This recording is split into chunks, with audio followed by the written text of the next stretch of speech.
खबरों का lunch box. नमस्कार, रेडियो मैदान पर आपका बहुत बहुत स्वागत है। मैं हूं आपके साथ अभिषेक गुप्ता और आप सुन रहे हैं खबरों का लंच बॉक्स।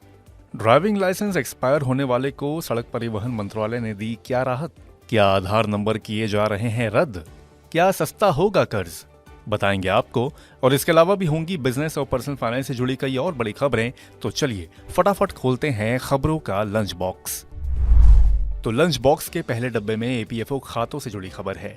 देश में नौकरियों की संख्या तेजी से बढ़ रही है। कर्मचारी भविष्य निधि संगठन यानी कि ईपीएफओ के आंकड़ों के अनुसार दिसंबर 2023 में 15.62 लाख मेंबर ईपीएफओ से जुड़े हैं। ये पिछले 3 महीने में सबसे ज्यादा हैं। इससे पता चलता है कि देश में नौकरियां बढ़ रही हैं। दिसंबर 2022 की तुलना में इस आंकड़े में 4.62% का उछाल आया है। श्रम मंत्रालय के अनुसार दिसंबर 2023 में 8.41 लाख नए सदस्य ईपीएफओ से जुड़े। ये आंकड़ा नवंबर 2023 के मुकाबले 11.97% ऊपर गया है। अब खोलते हैं लंच बॉक्स का अगला डब्बा। अगर आपका लर्निंग ड्राइविंग लाइसेंस या ड्राइविंग लाइसेंस एक्सपायर हो गया है, आप डेडलाइन के अंदर ऑनलाइन रिन्यूअल कराने की कोशिश कर रहे थे, इसके बावजूद रिन्यूअल नहीं हो पाया, तो आपको टेंशन लेने की जरूरत नहीं है। सड़क परिवहन मंत्रालय ने इससे जुड़ा आदेश जारी किया है, जिसके बाद फिलहाल वाहन चलाने पर ट्रैफिक पुलिस या आरटीओ भी आपका चालान नहीं करेंगे। आरटीओ में सभी तरह के काम परिवहन और सारथी पोर्टल के जरिए किए जाते हैं। हाल ही में 31 जनवरी से लेकर 12 फरवरी तक तकनीकी खामी की वजह से ये दोनों पोर्टल काम नहीं कर रहे थे। इस वजह से लर्निंग ड्राइविंग लाइसेंस और कंडक्टर लाइसेंस का रिन्यूअल ऑनलाइन नहीं हो पाया है।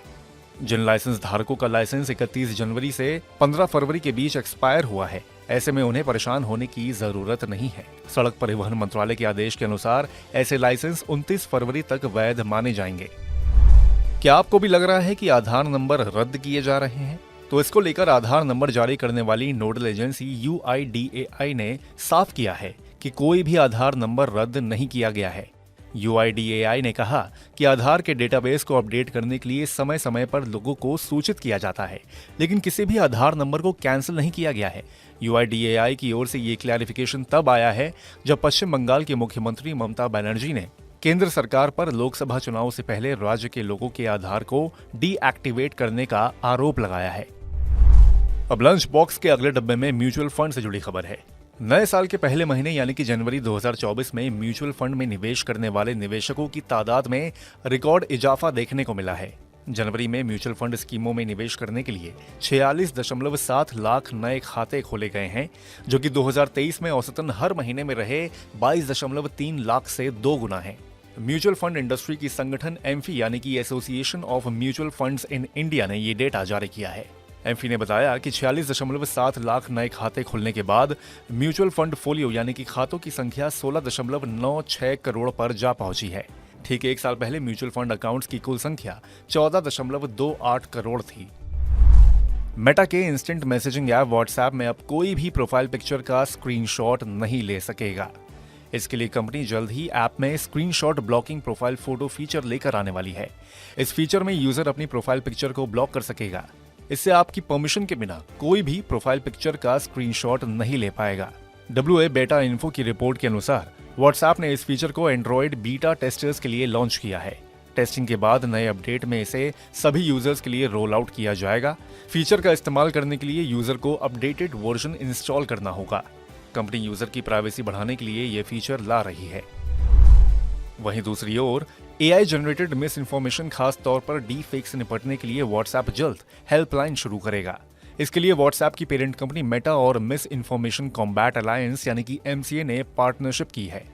ये हेल्पलाइन चैटबॉट के रूप में रहेगी, जो इंग्लिश के साथ 3 लोकल लैंग्वेज यानी कि हिंदी, तमिल और तेलुगु में शुरू होगी।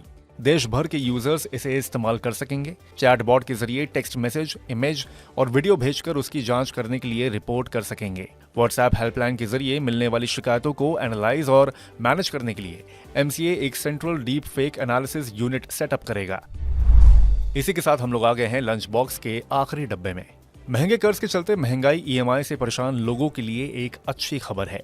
आने वाले दिनों में बैंकिंग सेक्टर का रेगुलेटर भारतीय रिजर्व बैंक अपने पॉलिसी रेट्स में कटौती कर सकता है। ये भरोसा जताया है वाणिज्य और उद्योग मंत्री पीयूष गोयल ने। उन्होंने कहा है कि महंगाई के काबू में आने के साथ ही आरबीआई पॉलिसी रेट्स यानी कि रेपो रेट में कटौती करेगा। वाणिज्य मंत्री का ये बयान इसलिए भी बहुत इंपॉर्टेंट है क्योंकि ये पहला मौका है जब सरकार में से किसी सीनियर मिनिस्टर ने ब्याज दरों में कटौती के संकेत दिए हैं। पीयूष गोयल ने कहा कि देश की आर्थिक बुनियाद मजबूत है और महंगाई काबू में है।